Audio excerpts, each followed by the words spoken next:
Queridos oyentes, ¿qué tal? ¿Cómo estáis?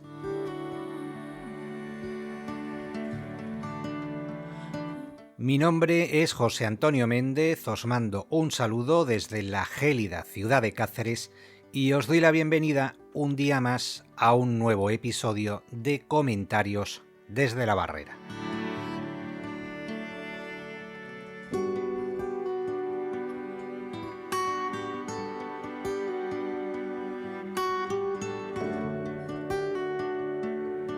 Hace aproximadamente un año que uno de mis seguidores me propuso que tratara en el podcast un tema del que hasta entonces yo no había oído hablar jamás.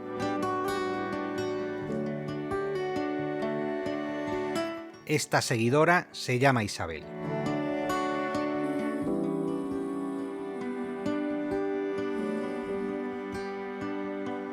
Isabel es hija de Rosa y de David. Con el transcurrir de los años contraería matrimonio con Guillermo y de esa unión nacerían Maritza y Constanza.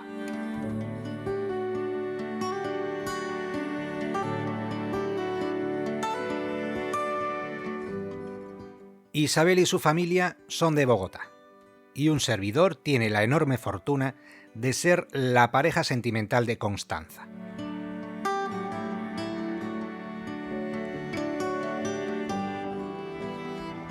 Es decir, queridos oyentes, que este podcast tiene también su audiencia, reducida pero selecta, al otro lado del charco. Y conociendo estos seguidores de mi interés por los asuntos históricos, la viuda de don Guillermo me propuso que por qué no le dedicaba un episodio a El Bogotazo, uno de los acontecimientos que más han marcado la historia política y social de su país.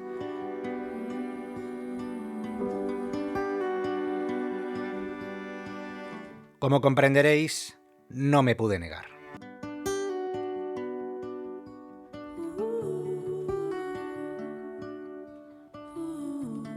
Eso sí, he tardado más de la cuenta en darle gusto a doña Isabel. En todo este tiempo seguro que habrá pensado que dónde habría quedado aquel encargo que me hizo en uno de sus viajes a la madre patria para visitar a su hija. Pues querida Isabel, con algo de retraso, pero aquí lo tienes.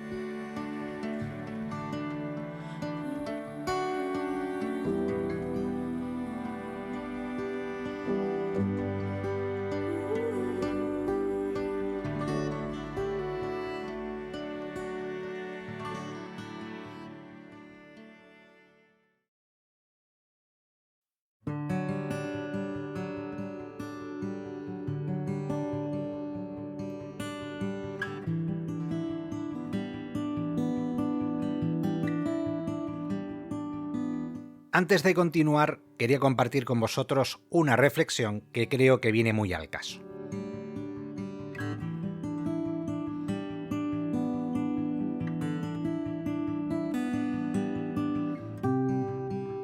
Yo ante todo me tengo por un lector empedernido que escribe por puro placer.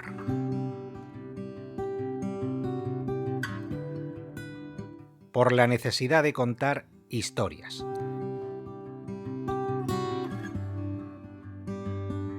Aunque bien pensado, ni siquiera soy un escritor. Mi vanidad, por supuesto, no llega para tanto.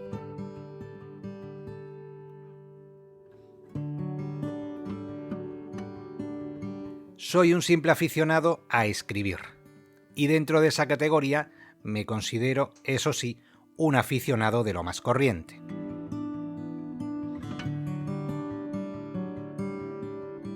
Lo reconozco sin pesar, con total sinceridad. No me traumatiza lo más mínimo ser consciente de mis debilidades. Más bien al contrario, las agradezco.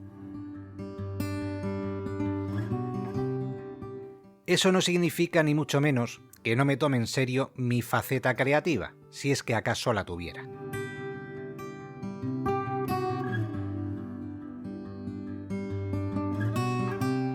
me la tomo tan en serio que yo soy mi mayor crítico, mi más íntimo enemigo.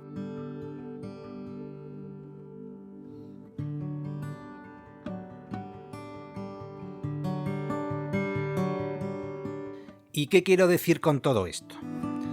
Pues, queridos oyentes, quiero decir que por culpa de esas limitaciones literarias, por mucho que me empeñe, nunca encontraría las palabras adecuadas para agradecerle a Isabel la oportunidad que ella, con su inocente propuesta, me ha brindado para que yo haya alumbrado el guión de este episodio, que por muy liviano que parezca a simple vista, y a pesar de sus carencias, puedo asegurar que es uno de los que con mayor deleite he escrito desde que creé este podcast.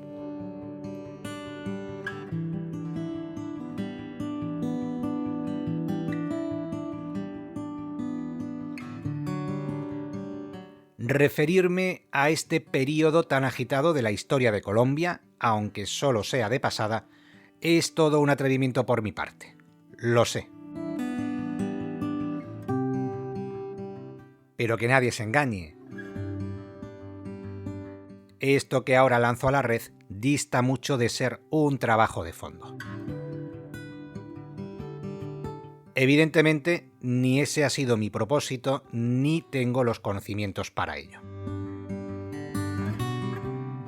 Esto es solo un ejercicio de divulgación con el que pretendo ofrecer mi visión sobre una jornada histórica cuyas consecuencias siguen grabadas a sangre y a fuego en la memoria colectiva de los colombianos.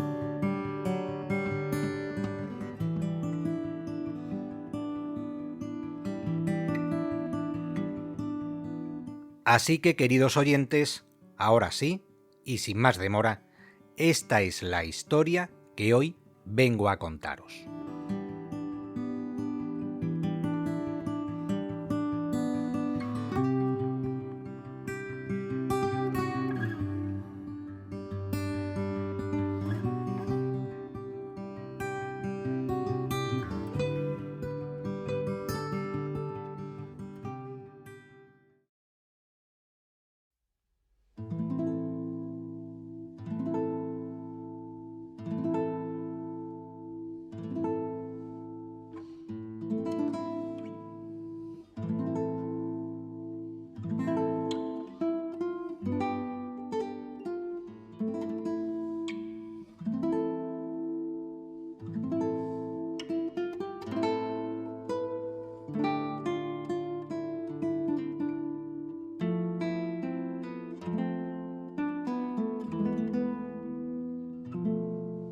Os pongo en situación.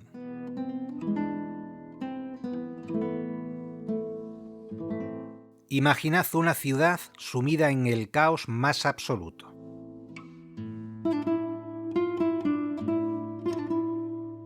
En una ola de violencia sin precedentes. Con cientos de muertos. Quizás miles.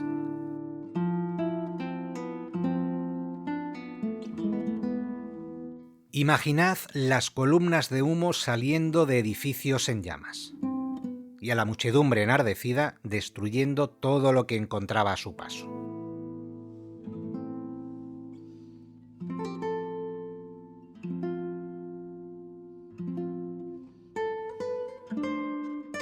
Imaginad la anarquía concentrada en un instante.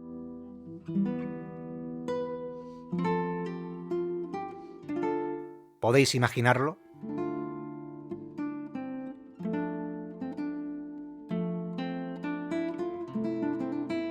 Pues ahora multiplicadlo por 10.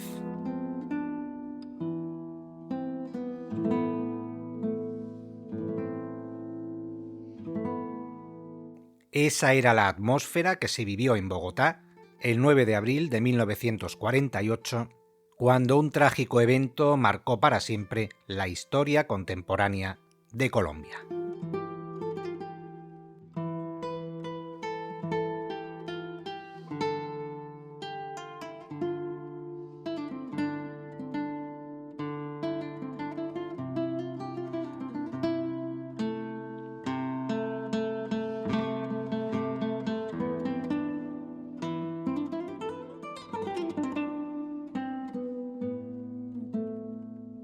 El viernes 9 de abril de 1948 era asesinado el líder liberal Jorge Eliezer Gaitán.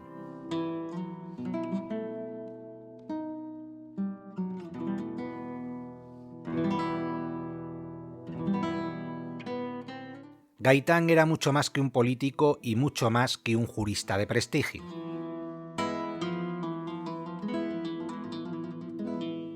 Su personalidad trascendía a sus virtudes en cualquiera de esos dos campos. Representaba el símbolo del cambio, el defensor de los humildes y de la justicia social. Como orador, conectaba con las masas como pocos políticos lo habían hecho hasta entonces. En la esfera pública, su figura comenzó a destacar a partir de septiembre de 1929, con ocasión de los debates suscitados sobre la masacre de las Bananeras.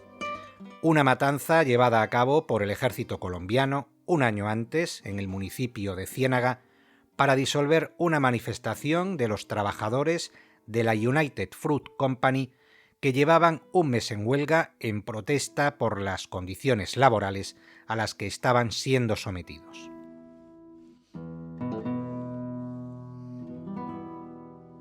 Gaitán, en aquellos debates en el Congreso, encarnó la voz de la oposición contra el presidente Miguel Abadía.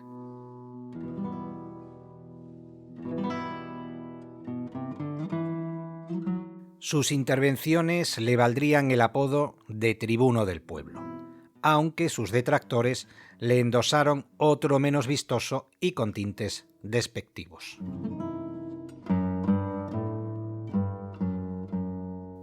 El negro Gaitán.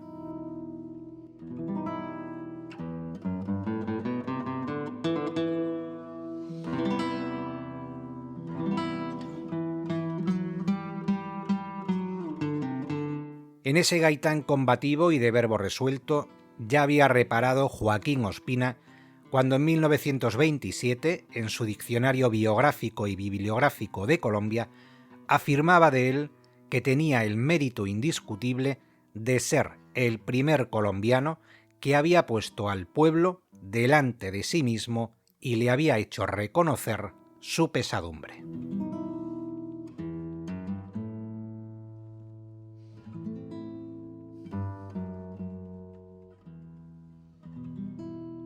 El escándalo de la United Fruit Company y el buen desempeño de Gaitán en aquellos debates parlamentarios contribuyeron a que los conservadores perdieran las elecciones presidenciales de 1930.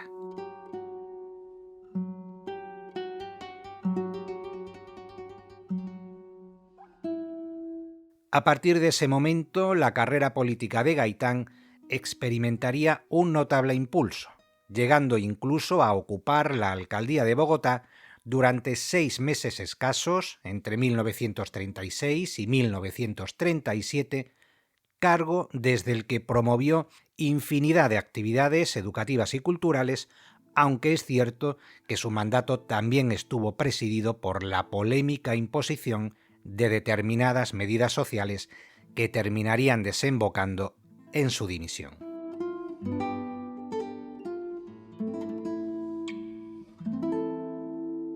Su prestigio político quedaría algo tocado, pero no hasta el punto de impedir su nombramiento como ministro de Educación y posteriormente de Trabajo durante el primer lustro de los años 40.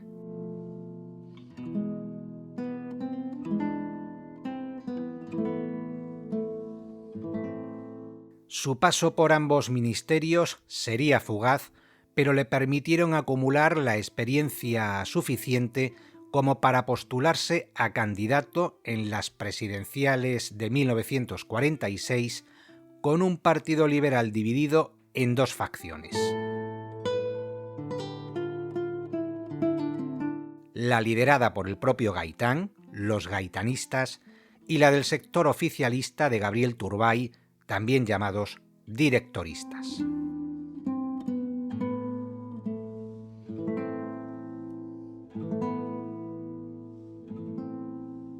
Tras esos comicios, las puertas del Palacio de Nariño volverían a abrirse de par en par para alojar a los conservadores después de 16 años en la oposición, regresando al poder de la mano de Mariano Ospina.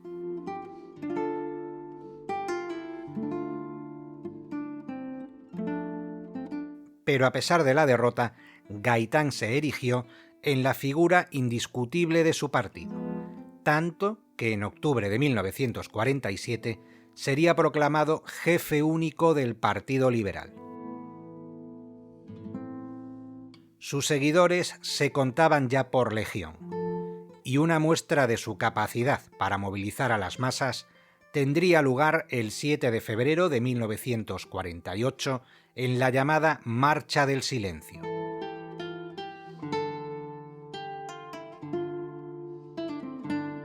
Una manifestación que congregó a unas 100.000 personas en los alrededores de la Plaza de Bolívar de la capital, para protestar por la creciente violencia ejercida contra simpatizantes de su partido desde el propio gobierno.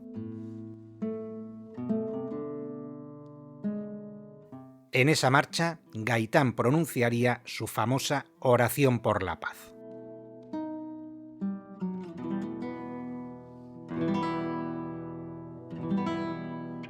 Esta es, queridos oyentes, y resumiéndolo mucho, la semblanza pública del hombre en quien el pueblo colombiano había confiado para que las reclamaciones de los más desfavorecidos se escucharan en los cenáculos del poder.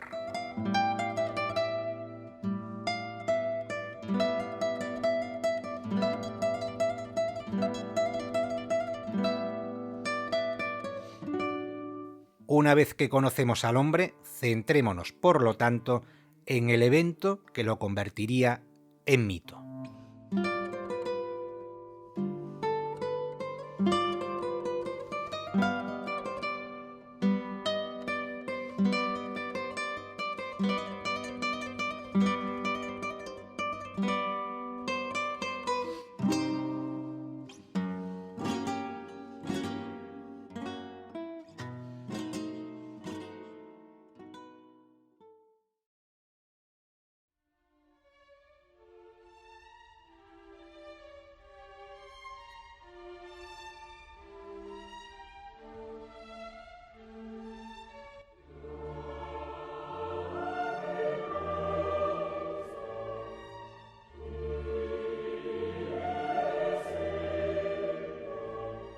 El día de su asesinato, Jorge Eliezer Gaitán amaneció pletórico.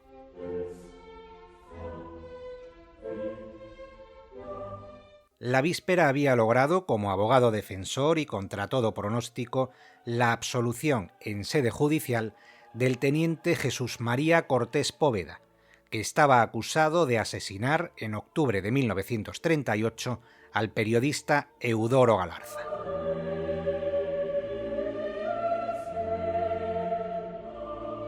Primer periodista colombiano, por cierto, asesinado por razón de su oficio.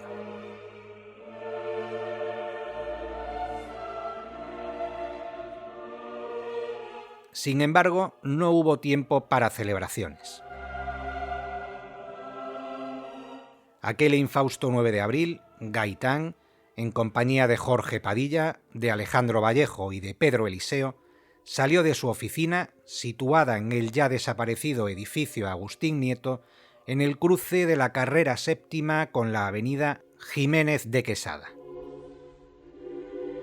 Plinio Mendoza los había invitado a almorzar en el Hotel Continental, y hacia allí se encaminaban.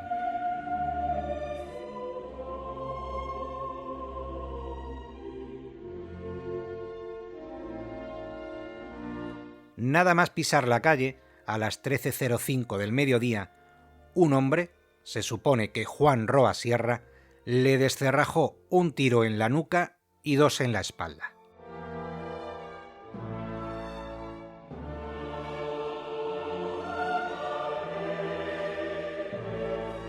Gaitán sería trasladado de inmediato a la clínica central, falleciendo 50 minutos después.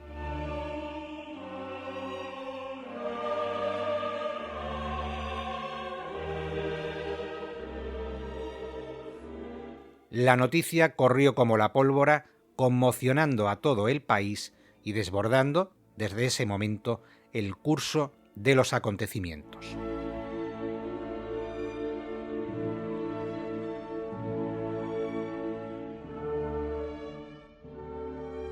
Mientras todo esto ocurría, en pleno centro de Bogotá, también se venía celebrando desde el 30 de marzo la 9ª Conferencia Panamericana.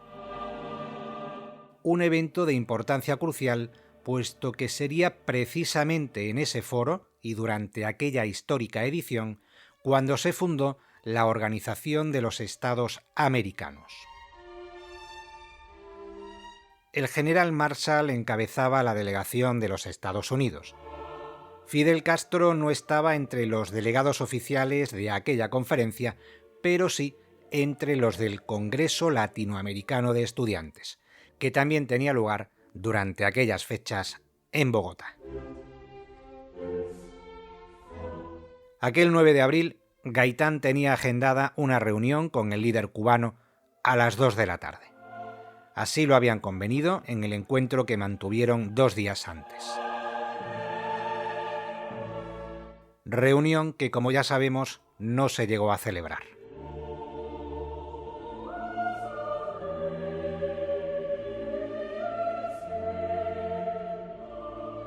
Bogotá ardía en sus entrañas mientras se decidía el futuro del continente. Un futuro nada halagüeño para los colombianos.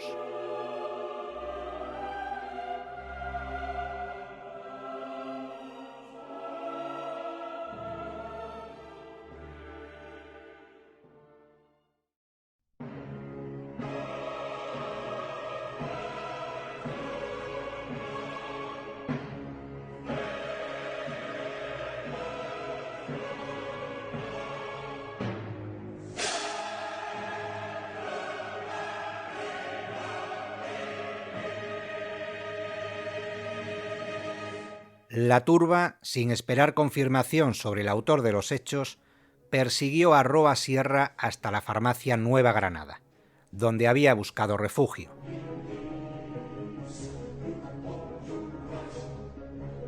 A pesar de sus imploraciones, la policía no pudo impedir que lo sacaran a la fuerza y lo lincharan brutalmente, arrastrando su cadáver, casi desnudo, hasta las escalinatas del Capitolio Nacional.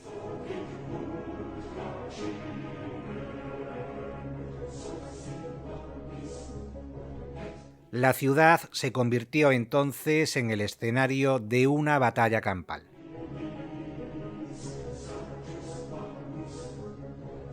Saqueos, incendios, enfrentamientos entre la policía y los manifestantes y la quema de tranvías, iglesias y edificios emblemáticos marcarían las horas posteriores.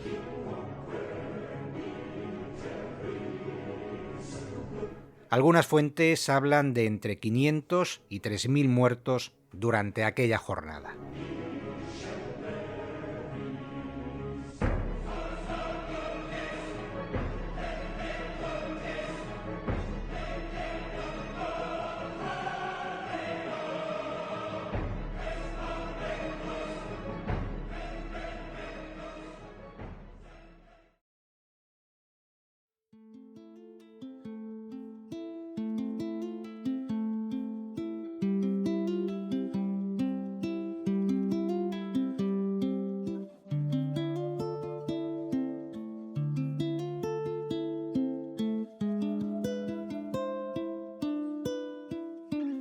¿Quiénes fueron los verdaderos autores materiales e intelectuales que acabaron con la vida de Gaitán?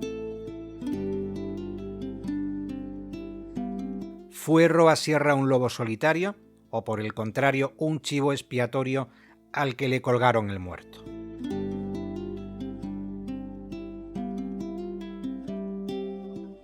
¿Hubo más tiradores? ¿Se trató de un complot organizado por elementos del gobierno?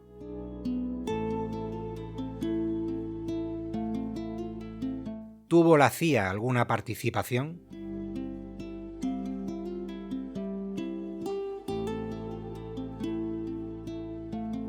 Las teorías, como podéis comprobar, son múltiples y variadas, a cada cual más confusa.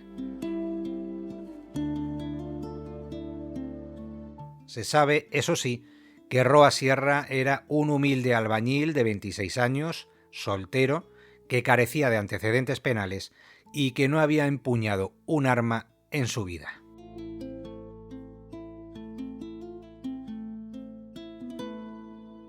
Es decir, a primera vista, incapaz de ejecutar por sí solo un acto criminal de tal magnitud.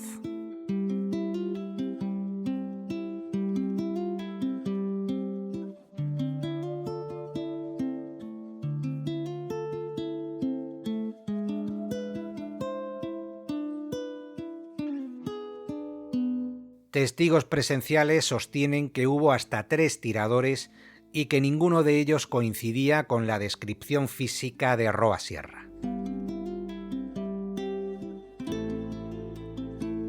Al parecer, uno de esos tiradores desapareció andando entre la multitud. Otro habría hecho lo propio al subirse a un tranvía en marcha. Y el tercero, que según esos mismos testimonios llamaba poderosamente la atención por su impecable vestimenta y que era el que había estado instigando a la muchedumbre para que lincharan a Roa Sierra, a ese tercer tirador, como digo, lo estaba esperando un lujoso automóvil que también desapareció de la escena del crimen entre tanta confusión.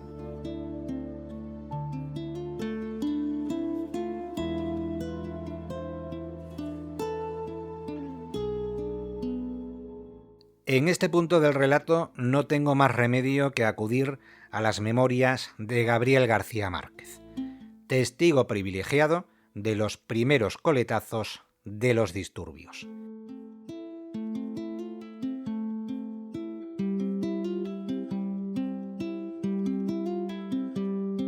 Y esta circunstancia me recuerda a una novela del escritor y periodista español Manuel Chaves Nogales que se titula El maestro Juan Martínez que estaba allí.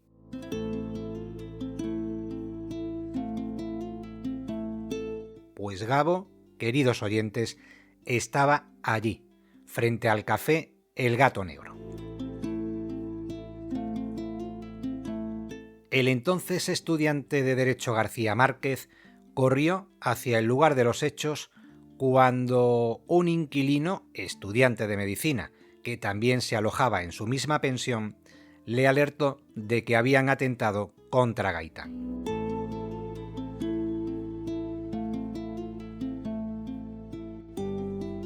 En Vivir para contarla se narra de primera mano y de manera magistral la impresión que todo aquello produjo en el futuro Nobel de Literatura.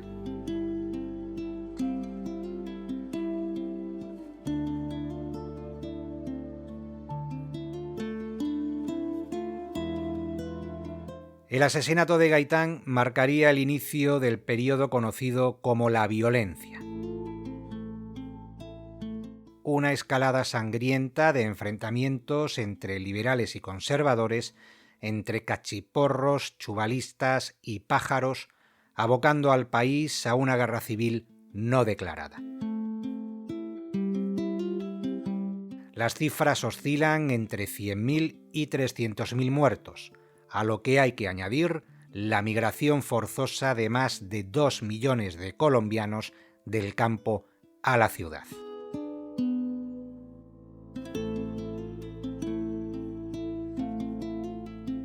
Fue aquella una época de penumbra, un largo invierno al que se pretendió poner fin con la llegada del Frente Nacional en 1958. Superados los años de la dictadura del general Gustavo Rojas Pinilla y de la Junta Militar que le sucedió tras su renuncia, el sistema ideado por el Frente Nacional se basaba en gobiernos de coalición entre liberales y conservadores, turnándose en la presidencia de la República cada 4 años.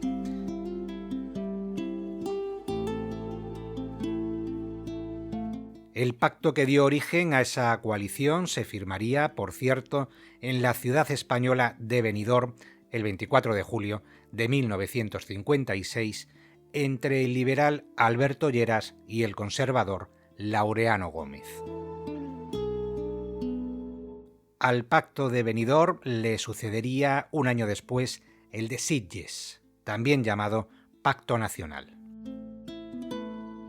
Pero aquel sistema, cuya estructura estaba viciada en origen, no solo no resolvió el problema de fondo, sino que creó otros de nuevo cuño.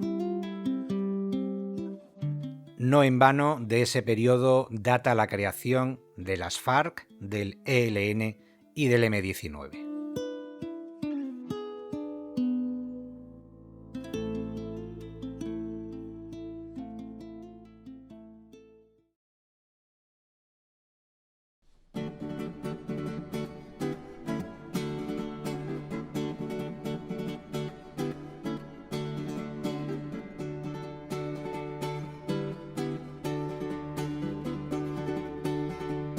Pero regresemos al Bogotazo y a su tremendo impacto sobre la sociedad colombiana.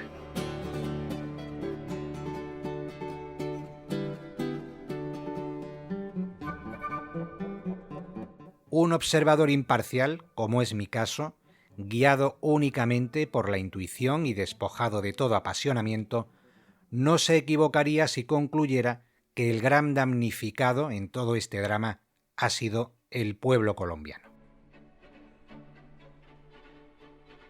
Y eso inevitablemente ha tenido su reflejo en la cultura popular.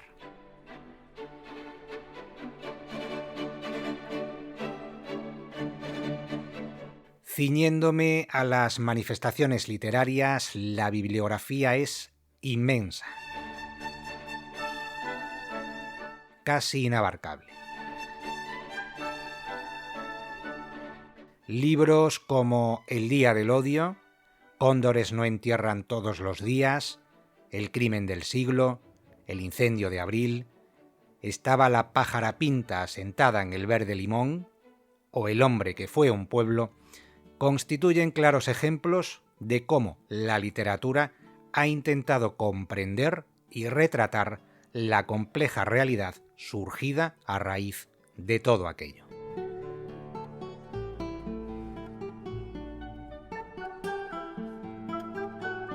En la intersección de la carrera séptima con Jiménez de Quesada podemos hoy contemplar una serie de placas conmemorativas que se erigen para mayor gloria del hombre que supo interpretar como nadie el sentir de un pueblo.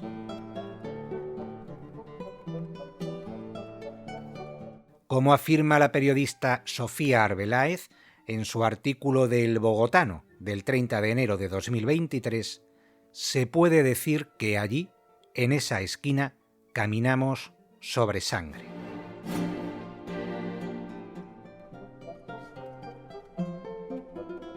Pues queridos oyentes, sobre ese reguero de sangre, Colombia ha sabido sobreponerse a las dificultades y ha sido capaz de resurgir de las tinieblas.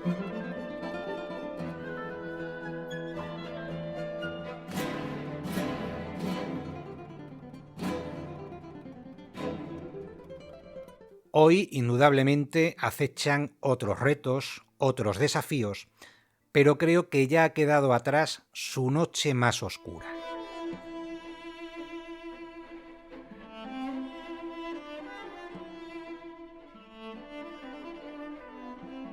Y siendo bellas esas palabras de Sofía Arbeláez, lo son aún más las dedicadas a Gaitán por el poeta hondureño Carlos Humberto Santos.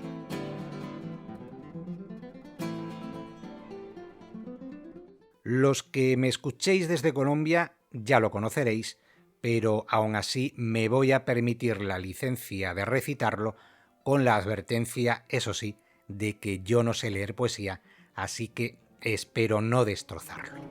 Dice así: 4 balas al caudillo, por la espalda asesinado. La voz del proletariado silenciada por gatillo. Negro cielo sin tu brillo. Y aunque roa el tirador, de oligarca fue el favor. 3 balas a la esperanza, de fiel pueblo que no transa y que a un nombre rinde honor. Jorge Eliezer Gaitán. Y Colombia ardió ese día en 1000 llamas de estupor, porque tu valiente amor el pobre no sentiría. Mas en nueva rebeldía tu voz sigue resonando, en los que hoy siguen luchando por sembrar al fin su tierra, por no decirle no a la guerra y juntar a los 2 bandos.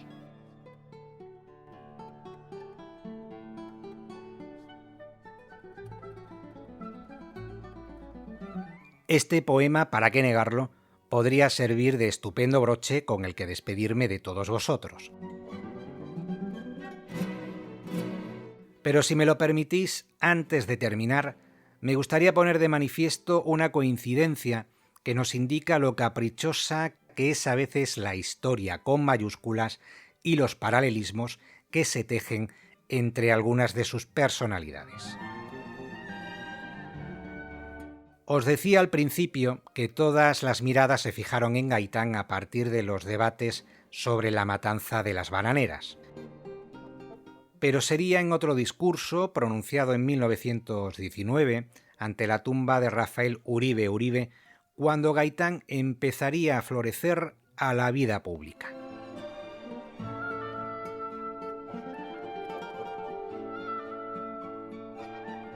Rafael Uribe, considerado el fundador del Partido Liberal Colombiano, es otro prócer de la patria que fue asesinado en octubre de 1914 junto a uno de los laterales del Capitolio Nacional, el que da precisamente a la carrera séptima, otra vez la carrera séptima, Capitolio Nacional, a donde se dirigía Uribe para asistir a una sesión del Senado. 2 malhechores, a golpe de hachuela, le destrozaron la cabeza.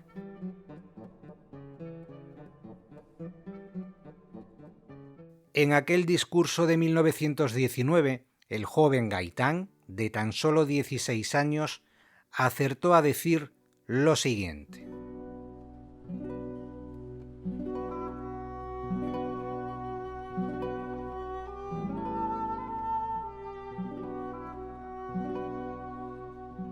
el corazón de Colombia se ha roto en pedazos. El más grande de los luchadores yace tendido en tierra. El más alto exponente del alma nacional acaba de ser asesinado. El cielo está rojo, como copiando la inmensa charca. La América despliega a los vientos la bandera de la muerte. El día huye, lleno de sonrojo. Los chacales celebran su festín, y sólo la muerte cabalga, airosa aquel horizonte de pavor, pues ha conquistado para su imperio una de las glorias más auténticas.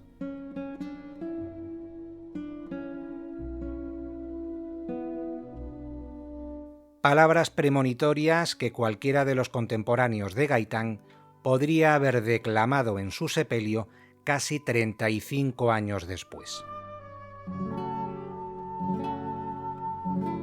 Sobre el asesinato de Uribe escribiría Rafael Maya que su sangre, al salpicar las piedras del Capitolio Nacional, había caído simbólicamente sobre toda una nación. Pues yo creo, queridos oyentes, que otro tanto de lo mismo podríamos decir del asesinato de Gaitán.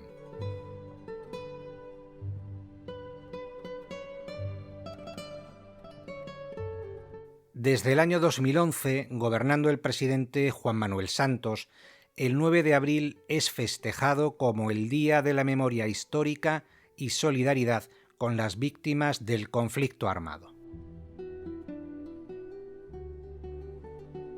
La carrera séptima es una de las arterias principales y más bulliciosas de Bogotá. A través de su extenso recorrido, el viandante puede contemplar tanto las más variadas manifestaciones culturales así como percibir los ecos de un pasado que un día tiñeron de rojo la historia de Colombia.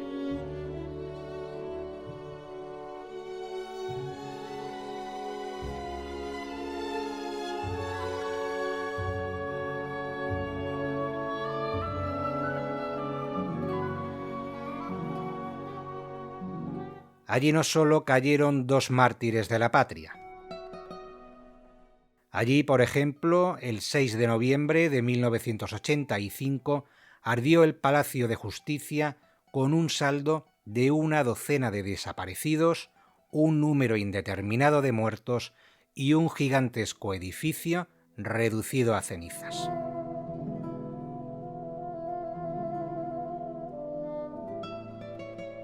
Allí también, el 9 de junio de 1954, miembros del Batallón Colombia, a la altura de la calle 13, abrió fuego contra una marcha de estudiantes, provocando al menos 9 muertos.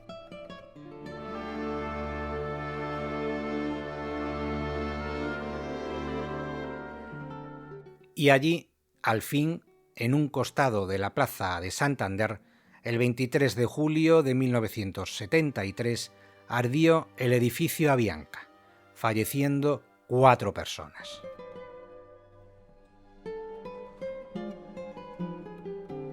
La carrera séptima, definitivamente, es la arteria por la que palpita todo un país.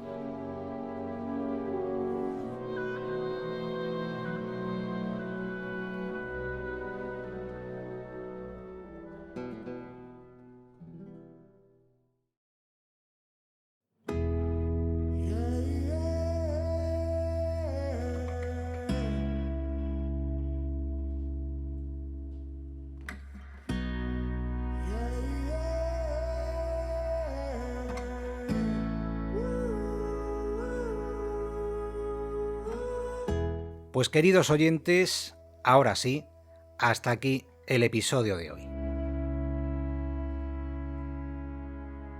Os reitero que mi intención ha sido la de rescatar de la historia de Colombia uno de sus pasajes más complicados. Este fue el encargo que me hizo en su día doña Isabel, así que espero con impaciencia a conocer tanto su veredicto como, por supuesto, el de todos vosotros.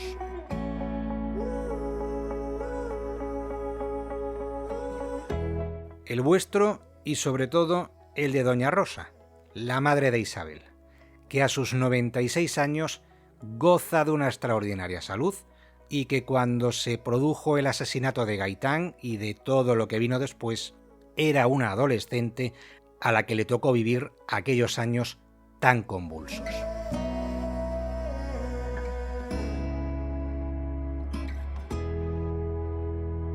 Por mi parte, queridos oyentes, nada más que añadir.